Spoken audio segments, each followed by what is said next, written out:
Hey everybody, welcome back to another episode of the Traveling Therapist Podcast. Really excited today. We have somebody with us named Atara Parkinson. Before I hit record, we were just like touching base because she's like near the Bozeman area. We lived there for a month and I just loved it up there. But Atara, thank you for coming. I always ask this question in the beginning, like, how did you go from being a traditional therapist to a traveling therapist? Yes. Oh, that's a great question. And by the way, thank you for having me. I'm so You're excited to welcome. chat with you. We were connecting on like the therapist world, right? And like Yeah. how do we all know each other?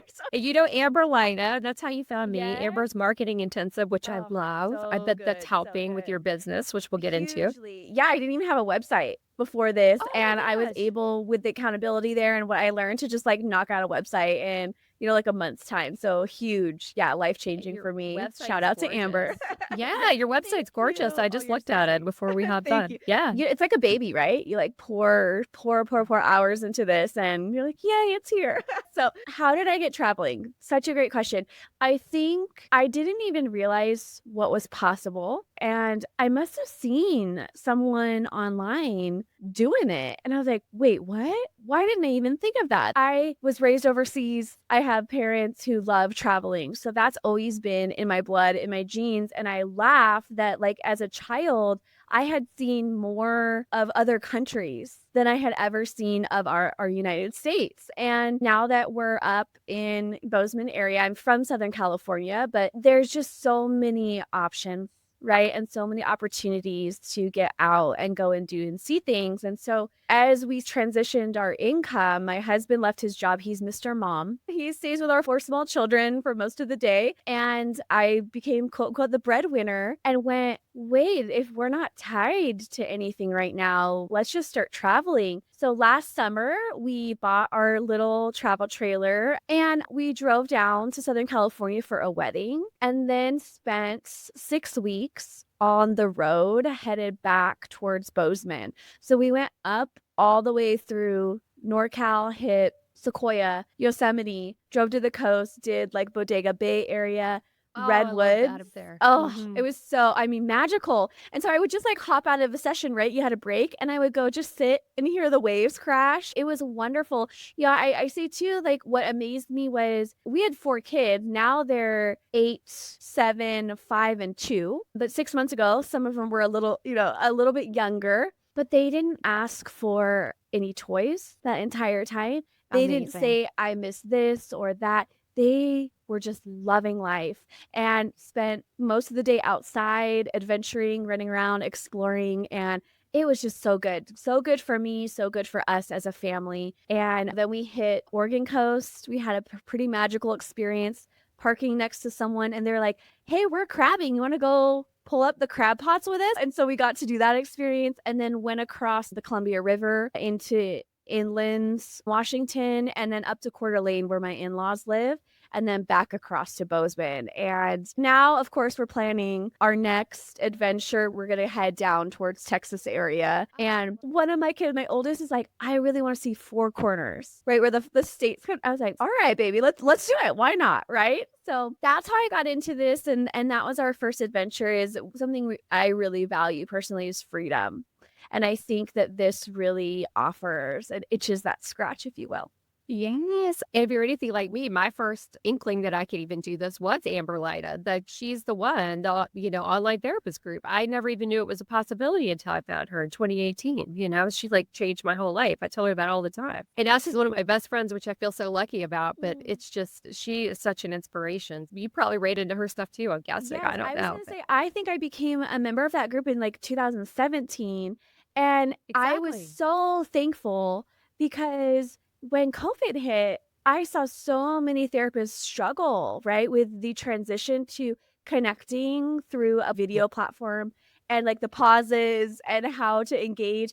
And I was really thankful. Oh my gosh, I had already had some exposure and some clients that did sessions online. So that wasn't as hard for me. And then when we made the switch completely, and also that's why we're in Bozeman. All my clients are in California. That's where I'm Amazing. licensed, but I have Yes. the privilege of living wherever I want. And that's why actually we moved as well, is because I had that flexibility.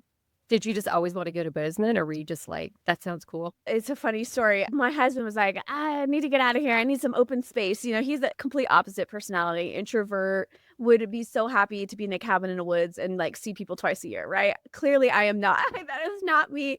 I love people. So we found a happy balance. And I just kind of said, God will lead us, right? God will put Oh, I love us that. where he wants us. Yes, we almost ended up in Texas and then the door shut there and he got a triple promotion at work where he was working. We're like, I think that means not now. But then he started applying again and he said, oh, like Belgrade came up, which is right outside of Bozeman. And I said, well, do the interviews. Let's see what's happened.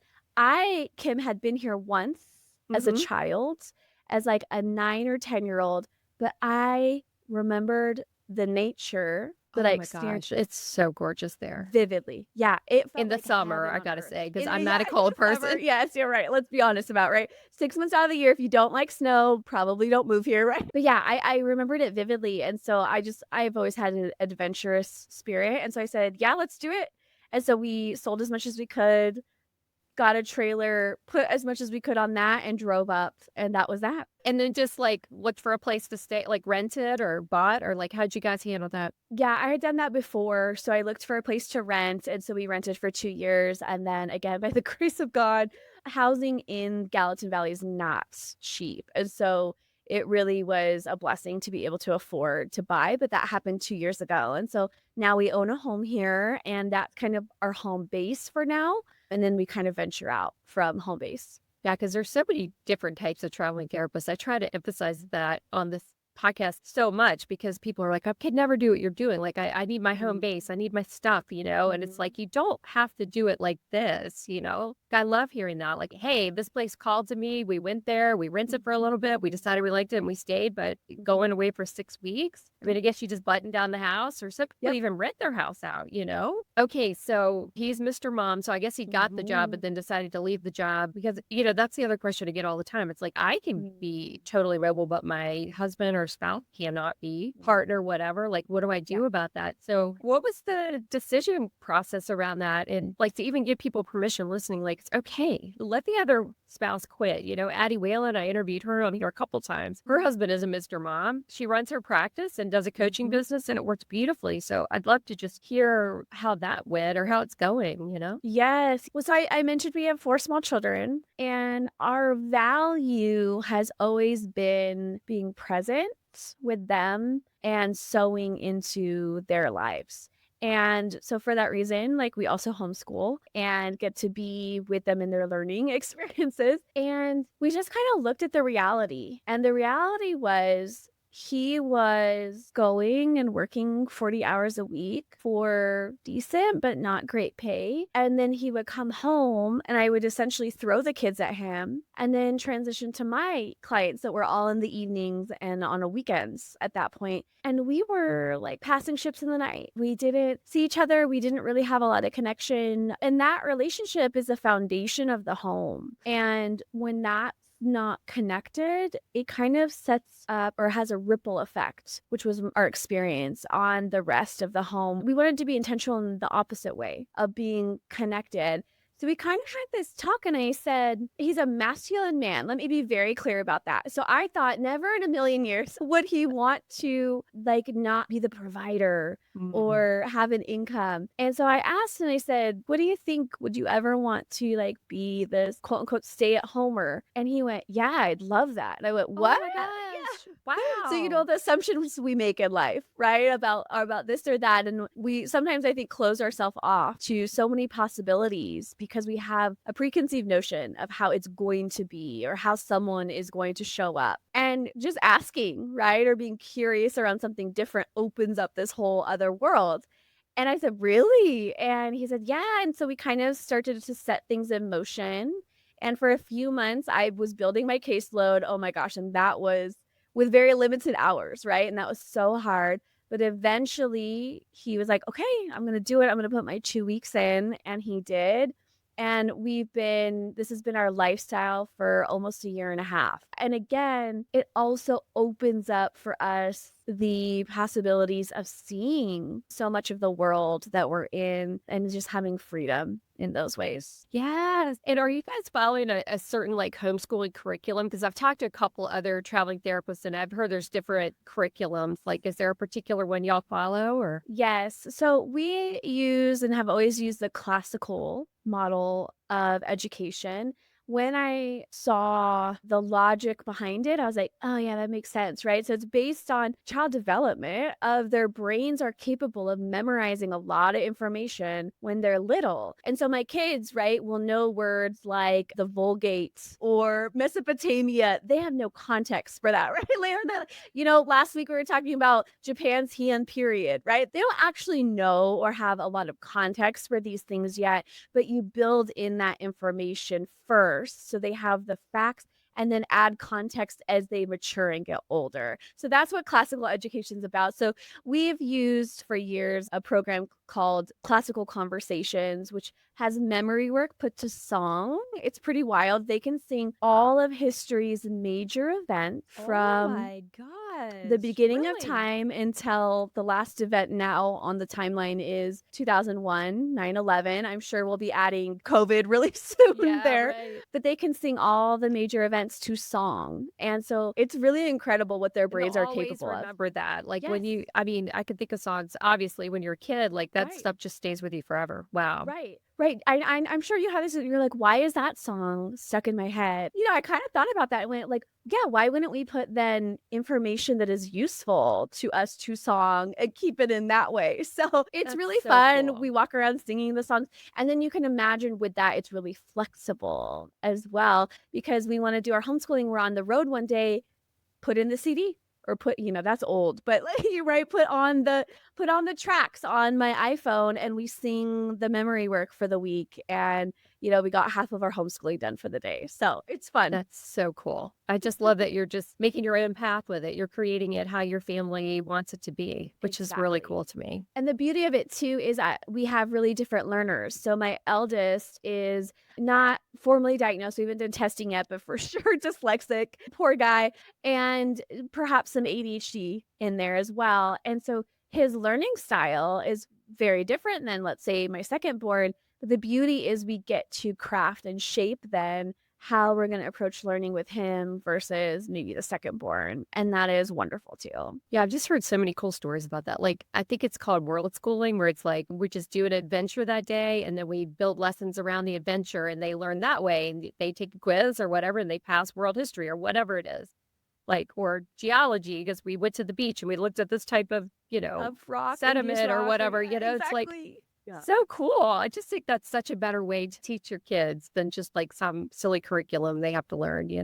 Yeah, and I think you and I could speak to, we understand because we see it every day with clients that people learn best through experience. And so same with kiddos, right? We are giving them experiences and learning through that really helps us hold the memory. I think that's so cool. If I ever had kids, I don't, I won't, but if I ever did, I would totally do it that way. Yeah, and there's a whole world schooling Facebook group. Yes, I've heard, and they meet up in different places and they have friends and they all decide to travel to the same places at the same time and they have like soccer leagues. And I was just amazed when I heard about that. It's like, It oh is my really gosh, cool. this is neat. Yeah. There's just so many ways to do it. I guess is the message. I just want people listening to hear like you don't have to do that traditional, like I'm a therapist at a brick and mortar and I see my clients and we put the kids in daycare and they go to school and you don't have to do that. The husband doesn't have to work or whatever.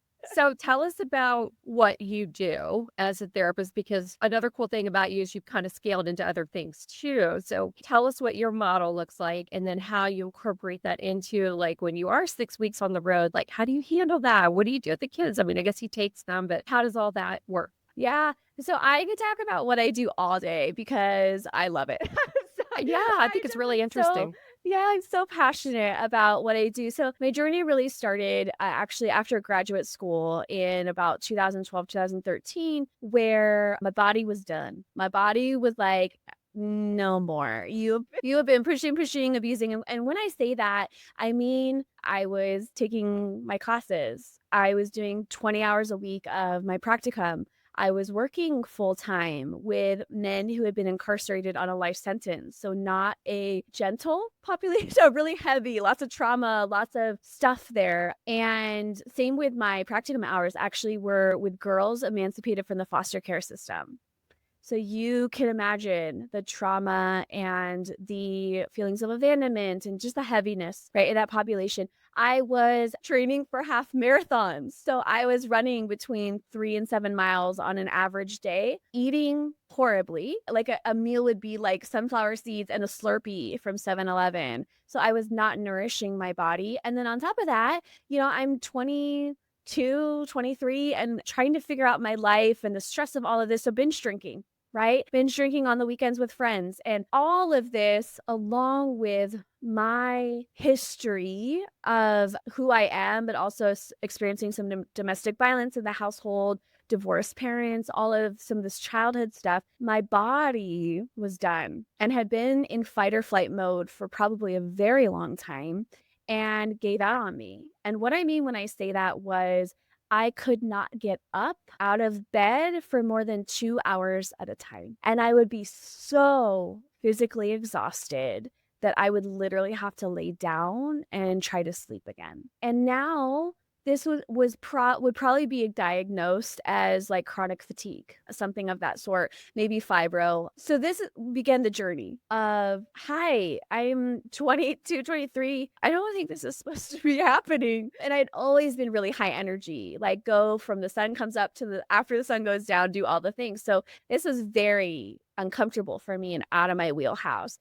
And I began to look at what is happening. And when I went to my allopathic doctor, Western medicine, he goes, "Oh, we're gonna run some labs. Great, awesome, so excited." Come back a week or two later, and he basically looks at me and kind of shrugged and goes, "I don't know. Everything looks great." And I was like, "Well, it's not great. So what else you I got?" can relate so much. Undiagnosed celiac for like probably 20 years, gut health, exhaustion, burnout, cortisol levels totally gone. Like, oh my God, I hear you. Yes, Kim. Yes, that's exactly it. You're shooting in the right space, which is that my neurotransmitters that were responsible for fight or flight were through the roof. And all of my calming neurotransmitters were bottomed out, literally didn't even show up on the charts. And so as I started working with a functional medicine doctor, she started to help me understand what had happened to my body. Now, fast forward, then I kind of do some healing. I get corrected with some diet and lifestyle changes. Fast forward to babies, and I a few years later get pregnant with my first child, and what then shows up is postpartum anxiety, and what we can label now is like postpartum rage, which I understand is tied to the anxiety. So this is 7-8 years ago, so we didn't have that language even back then, which is kind of wild to think about. All we kind of assessed for was depression.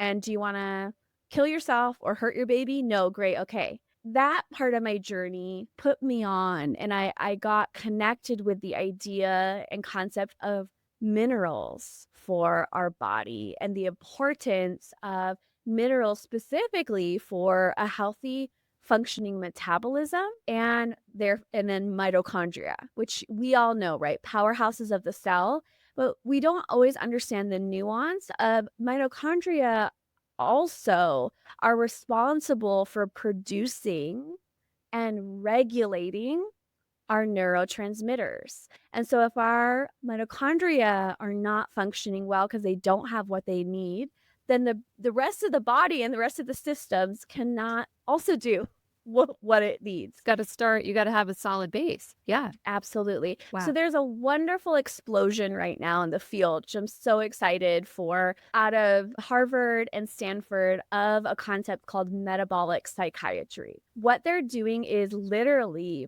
putting people into remission with diagnoses like schizophrenia, with bipolar. I've been reading Have about you this, seen this? obviously, with the new administration of the FDA and all the dyes and all of that. Like, it's just, and Dr. Mark Hyman and just all of that. It's just fascinating to me. And they're putting a lot of Alzheimer's, dementia, all of that. Yeah, not to over trump what you're saying, but it's just like, yeah, oh my gosh. You've right. seen it, which is really cool. Yeah, I love that is getting more mainstream and people are understanding, oh, wait, hold on, these are very interconnected. And actually, metabolic psychiatry goes back over 100 years. They were treating brain dysfunction of epilepsy, seizures, which is a brain disorder as well, with a ketogenic diet, which is amazing to see.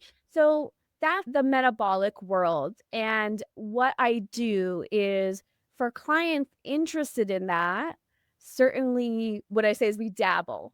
Right now, I am not a medical doctor that I cannot walk you through without a medical practitioner also involved, a ketogenic diet or, titrating your meds down. That is not my role. But if that's a journey you want to go on, my role is support, right? How can we deal with some of the issues that and conversations that are maybe coming up internally? How can we deal with the social, right? The social issues.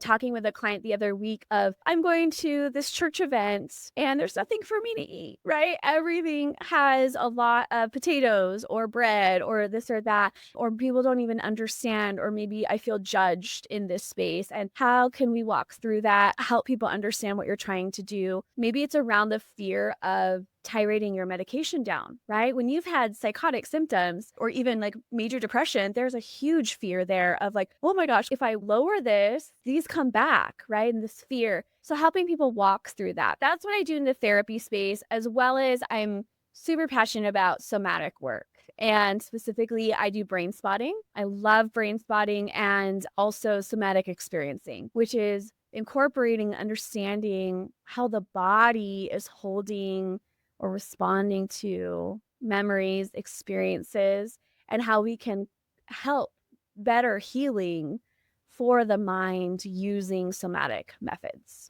And then in the coaching side, that's where I get to be a little more involved, a little more hands-on with the health stuff. And so that's where I will walk clients through looking at minerals, where your mineral status is, what symptoms are we seeing? And based on symptoms, we can, okay, probably some more magnesium, right? And here's ways, whether it's some supplements, a lot of what I do is food-based. When I was on the road, I can't eat oysters every day, but they're a powerhouse, a perfect balance of zinc, copper, which is so important for our bodies, lots of B vitamins in there, and so on and so forth. So I feel amazing, right, when I'm taking oysters, but how can I get oysters in another form or a form when I'm on the road? And so there's this great company, they're out of Ireland, called Oyster Max. They actually have oysters freeze-dried, grounded up, and put into a capsule. It's so cool. And so that's one of the things that I take daily, food-based. It's not synthetic, which is better for the balance, right? We don't have to be as cautious there, but highly impactful for somebody's body. What I also help people with is, how can I take what I love and what I already eat and tweak it a little bit? I'm not going to come in and say to you, stop eating this, and this, and replace it with these foods that you're like, gross, I don't want to eat that. That I don't think is healthy, to be honest, because there's a mental game in connection to our food that is so important. And so if you're sitting around going, I hate this, I don't like this isn't enjoyable, your body is going to pick up on that, right? Those are messages, signals that we're sending to our body. And that is going to, in my opinion, inhibit healing. So Yeah, you're not going to be consistent either, probably, if it's terrible. Yeah. For sure, right? That's why we give ourselves cheat days, right? Because what we're eating, we're not enjoying. And so I love using what I call nourishing wisdom, which is, how can I pick foods that my body is already calling for? Because my body carries a wisdom in knowing what it's drawn to and what I like. A great example I'll give here is bacon. People love bacon, right? Like, we're obsessed with bacon. And especially, yeah, for sure. You watch a little kid eat, right? And they will even display, right? Like, I have a strong preference right now for this food. Yeah, because your body is telling you there's something in there that I like and that I need. Now, let me qualify that with whole foods, right? If you're like, oh, I really need to eat that pack of Oreos. Let's talk about that, right? Like, your body is right. There is something in there, those carbohydrates and that quick sugar fix that is giving your body energy, right? But it doesn't have the wisdom piece, which is the understanding of what also this food is doing to your body. So I help people make little switches and understanding, how can I still have this food, but have it in a nourishing way, so it's supporting my metabolism and then my mental health as well. So an example I'll give here is like fried chicken. I love fried chicken. Most people enjoy fried chicken. Well, unfortunately, maybe the chicken isn't well sourced. It's not fed right. And then it's being drudged in a flour sprayed with glyphosate. And then also it's being fried in an oil. that is really rancid and destructive for your body. Well, what can we do there? Find a well-sourced chicken, find a flour that maybe is organic or where they don't use glyphosate. We actually have a local brand here called Wheat Montana, and I called them up and I said, "Hey, do you spray glyphosate?" "No." "Okay, great. I'm going to keep buying your flour," right? And then we're going to spray it with avocado oil and air fry it, or we're going to fry it in a healthy fat like lard, right? Like maybe duck fat, so that then there's even more nourishment for your body. So that's just a quick example of what I do day to day for my coaching clients. Yes, that is amazing. And I love what you said before you started telling us about that. You differentiated between the therapist role and the coaching role. And that's so important. We talk about that all the time in here. It's like, what is the difference? And I like hearing you say, as a therapist, I would never be giving like med advice or mineral advice or anything like that. But as a coach, it gives you a little more freedom to be Exactly. exploring that with people. And you don't have to Exactly. stick to your license in California, right? Just staying Right. licensed there and just seeing people in California. You can see people all over the world that want to do Yes. this type of work. Yes. Oh gosh. And it's so fun. It's so fun to see because also obviously we talk a lot about food. So we get to talk a lot about like, oh, what is your culture bringing? What is the nourishing traditions in your culture and how can we incorporate those? So there's a really great, if you want to kind of start rolling on this, have you heard of Weston A. Price? I think so, but Yeah. tell me. He was actually a dentist in Okay. like the Oh, really not? 1930s, 1940s, I want to say. Oh, And okay. he looked at what was happening in Western culture with jaw, teeth, but also Mm, cavities and went, mm. why are we like having all this teeth crowding and issues and tooth decay, and also like other health issues like heart disease, right? Cancer Right. rates. He traveled the world and he looked at traditional cultures and Wow. and looked at, right, like maybe deep in the Amazon, up in Alaska, right, studying the Inuit and saying, what are they eating that they have these broad, beautiful smiles, but also radiant health all over? And he Wow. discovered some really key tenets or principles, like eating healthy fats, like eating what we call nose to tail. So Mm, consuming the whole animal, which is not something we do wow. in our culture. Someone says you want some beef liver. Most Mhm. people are going to turn up their nose, right? And be Yeah. like, Yeah. ooh. So Ugh. I help people learn, okay, how can I get these things in a palatable way for me? A real great other example is making bone broth. So something Yeah. we lack a lot of is collagen in our diets. People complain about hair, skin, nails kind of diminishing quickly because those are where the body kind of starts to deteriorate first in some Right. ways when we're mineral deficient. You think of a postpartum woman, Yeah. and what does she complain about? My hair's falling out, my nails are Yes. brittle, and my skin is awful. Well, Yes. my dear, you need some minerals. How Right. can we get that in? And bone broth, when we are boiling those bones and joints and oftentimes some skin in there Mhm. from maybe some of the meats that we don't often consume, all of that is pulled and sucked into the broth. And Mm. then that's a really great way we could sip on that daily and get some of those extra minerals in. Oh my gosh, I could talk to you for hours. I know, yeah, I was gonna say, then we could talk all day on this. Yeah, because it's like the gut health and just all of that, how it's all Mhm. connected. And I mean, it just really blows your mind, Yeah. especially over the years as I evolved with understanding, okay, my nutrition is obviously connected to how I'm feeling.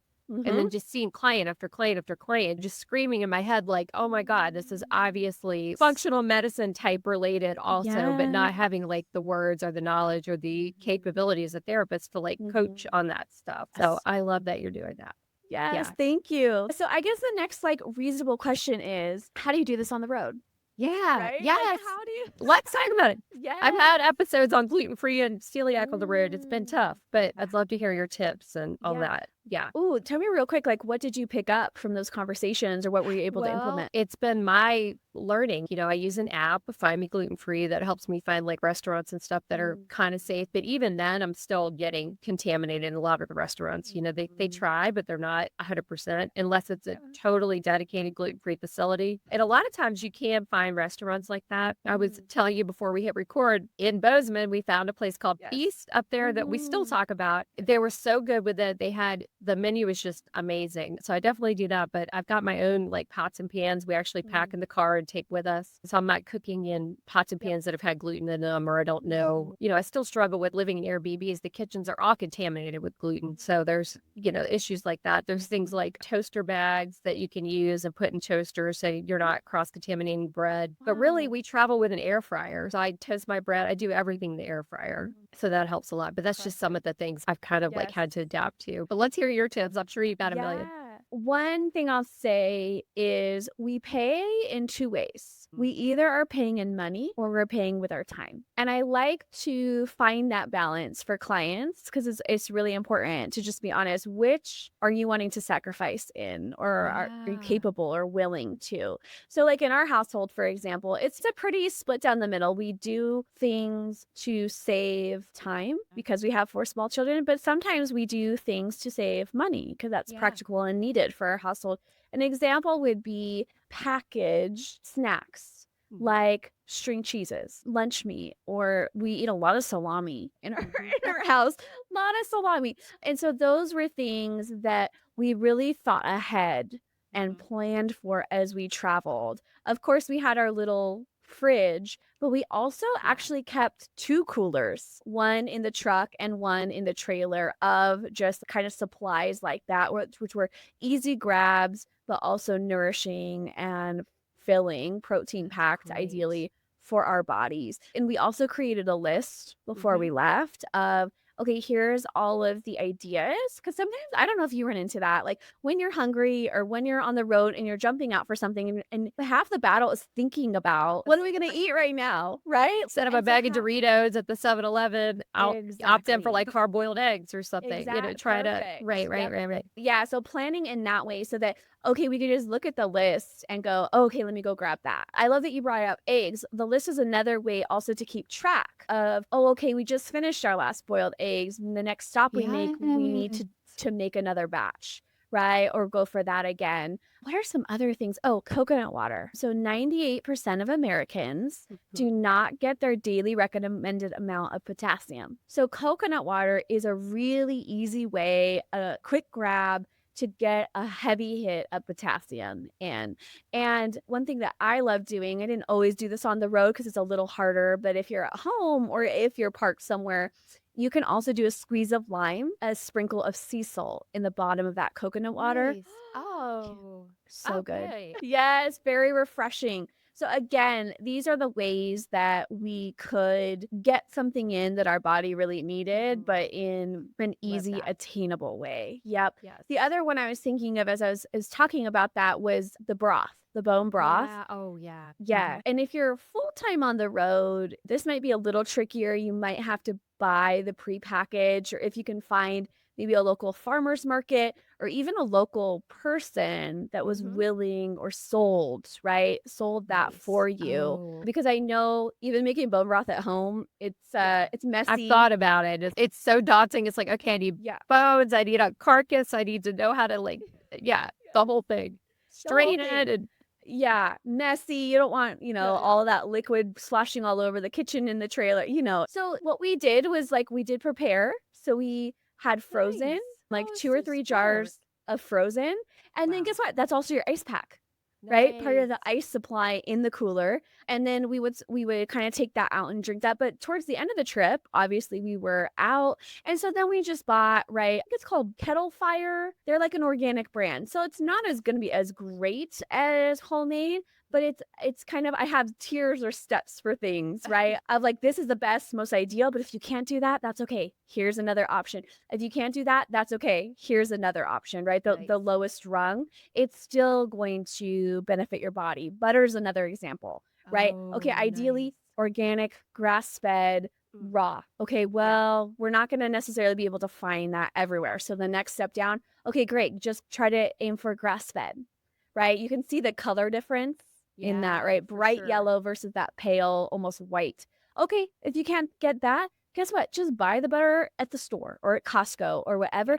And that's still going to be nourishing. It's still going to have amazing benefits for your brain, which is 70% cholesterol, people. So we need a lot of fat. So it's just, again, how can we pivot and be flexible, do what we can, but also know, okay, today or this week, we're going to have regular store butter and that's going to be okay and no big deal. We'll live. Yeah. Yeah, exactly. Wow. I bet you've got a million amazing tips. Yeah. And the way that I work with clients in the coaching space is ideally I have like a 6-week package and a 12-week. I mean, the 6-week, even sometimes still, I feel like a fire hose, right? Just blah, blah, blah, blah, like all the information at Yes. people. But also, I understand, right? Like, that's the price point you're at. Great. Let's like get it all. But implementing it in the 6 weeks sometimes can be really hard for people because it's a lot. It's a lot of shifting in our thinking and how we're relating to our bodies. Let's talk about eating out for a second, right? Yeah, Because yeah. also when you're on the road, you typically tend to eat out a lot Yeah. more.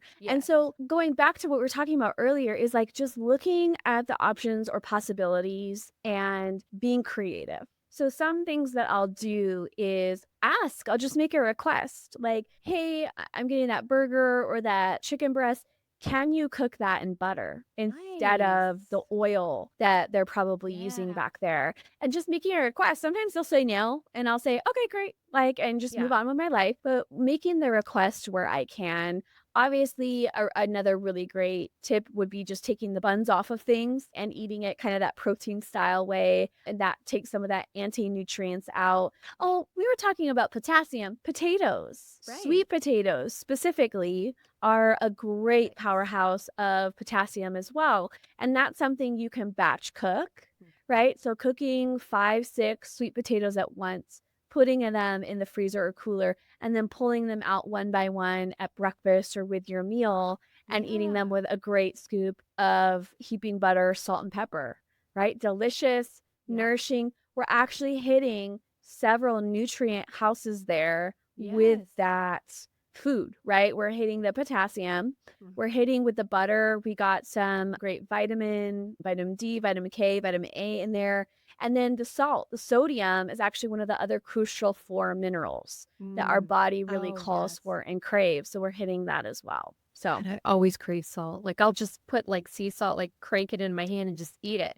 yes. First of all, great job listening to your body. Your body is saying, hey, there's something lacking or missing here. And then on top of that, I'll say, Kim, because we talked about the potassium, it's very likely that if there's a really strong sodium craving, getting more potassium in will help. Yes. And I want to say too, sometimes I get people that are very much into seeing the evidence, and I get that. So I work with 2 actually functional practitioners, and what they do or run is called an HTMA, hair tissue mineral analysis. So if you're one of those people that are like, I want to see where I'm at on paper and not just go by the symptoms, then that's who I refer to, and they can do that for you. And then we can look at where all of those are on the charts. Yeah. I love that. I love getting like test results back just to be like, it's affirming. this confirms like what I feel is going on. Totally. Yes. Yeah. So how would people work with you if they wanted to get your services and benefit from everything you have to offer? How would they find you? Yeah, absolutely. Remember we talked about my fancy new website. I'm so proud of it. So it's just my name, Atara, Atara, Parkinson, Parkinson.com. And you can look through there. It has some of the somatic work, the brain spotting, and then it has a whole page dedicated to what's called like integrative work. So how can we pull together some of the practical diet stuff, but maybe you do need, right, a little support in processing through something or somatic work. And so I pull that in as well with my coaching clients when it's really needed. Again, holistic, right? We don't want to just be doing the body when the mind maybe is producing this stress over and over. We also want to be hitting that.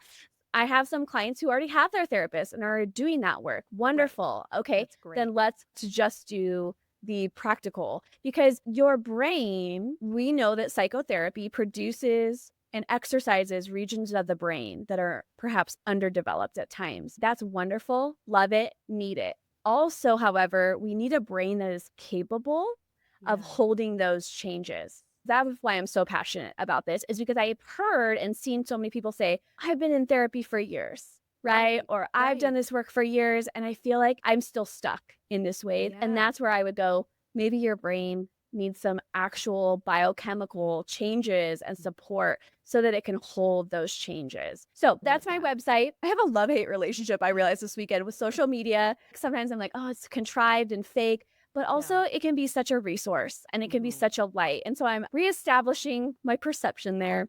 But you can find me on Facebook. My business page is just Atara, again, my name, Atara Parkinson. On my Instagram, it's Atara.Parkinson. And that might be a great place for you to start because there's lots of free information on there. You mentioned eggs earlier, right? Why would we want to eat eggs? Well, there's a post on that. Go and look, and you can see all of the nutritional benefits in eggs or steak or bacon, as we mentioned. And you can get a lot of free information if you want to just start slowly implementing some of these things into your life. Well, thank you so much for coming and sharing today.